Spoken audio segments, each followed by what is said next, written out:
On day one, I will launch the largest deportation program of criminals in American history. I will rescue every city and town that has been invaded and conquered, and we will stop illegal immigration once and for all. So that was the other day, President-elect Trump, now President-elect, then running for president right before the election in Grand Rapids, Michigan. He has been promising mass deportations of undocumented immigrants on day one of his administration. So how would that actually play out? John Sandweg, a former acting ICE director in the Obama years. A lot of people have been wondering that, because now he's going to be president. He says, all right, day one, mass deportations. Have you been thinking or talking to people about how they actually might do it?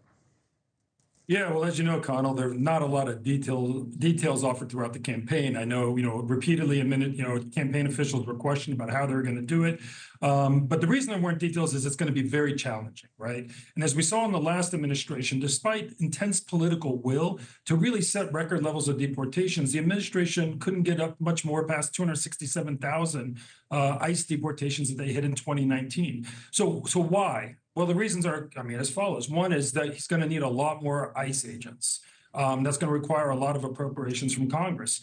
Two is the way this administration is going to want to do it. They're going to want a massive expansion of detention beds. Another thing that's a lot easier said than is done, and another thing that's really expensive.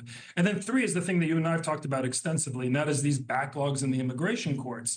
And the thing he's dealing with is the Supreme Court has said that migrants are entitled to due process before they're deported. That means an immigration court. He's going to have to find a way to bypass those immigration courts. And so, look, I think during the campaign, just in all candor, I don't think they had a clear roadmap for how they're going to kind of overcome those challenges. But obviously now he's going to have to put something into action, and we'll see it in the coming weeks. So that's the how. Then the question is whether you should do it and what the downside of it might be. One of the things that's come up, what's the economic impact? From a marketplace, there's a headline that says how Trump's plan to deport more immigrants could affect the economy. And they say that if you remove migrants from a local economy, you're going to raise prices in that local economy, from everything from produce in the supermarket to Uber rides. That's a BU economist that they cite there. So the idea, I don't know what you think the net on that would be, but there's some downside. Connell, look, I don't pretend to be an economist, but I'll just tell you a couple of things. One is we have 11 million undocumented people living in the United States. By all legitimate studies, they've been here, more than half of them have been here 15 years or more. And that population has really been constant since 2007. The majority of those people, although they are not entitled to work lawfully in the U.S., are working, right? They're typically performing low-wage jobs, fast food industry, agriculture, construction, meatpacking, et cetera. We also have the more recent population, all the cases you and I have talked about a lot from the border, these asylum seekers.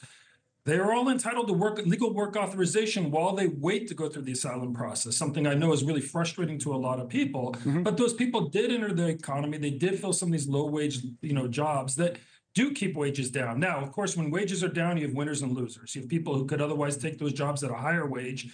But the other side of the coin is they do help reduce inflation.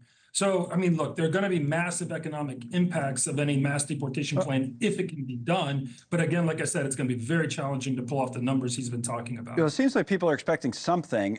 It was interesting. I'm looking in the stock market, and we saw that these private prison companies that trade publicly have been way up the last couple of days. One's company's Core Civic, the other's GEO Group, and they've both been, up in the market. I guess the bet would be they've been involved in some of this some way, right?